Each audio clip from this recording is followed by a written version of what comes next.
Hi, my name's May Dartez. I'm the Learning Development Manager at Sinai Urban Health Institute. And today I'd like to talk to you about some strategies for working with quiet groups of students. As you know, teaching's never boring, always interesting because we get to work with so many different groups. But sometimes it can be challenging when a group is very quiet. One thing I like to keep in mind is not to take it personally. Sometimes it can feel like a rejection, but it might not be. Let's keep in mind learning styles. Everybody learns differently, and some students prefer to learn by listening. However, the popular education model is very important when we're training community health workers.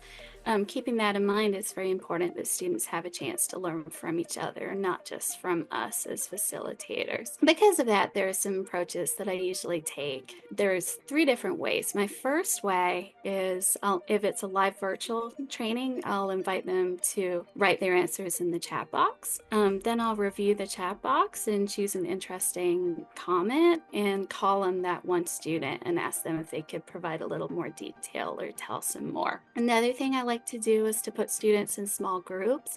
Sometimes the shyer students might feel more comfortable in a smaller group. And then sometimes when everyone returns together, maybe they'll feel a little more confident to share their answers aloud. And the last strategy I like to do is a popcorn strategy. This kind of creates a democratic approach. So I might call on one person, and then after they've answered, I'll ask them to choose another participant. So those are my strategies for working with a quiet group. I hope you might find some of them helpful.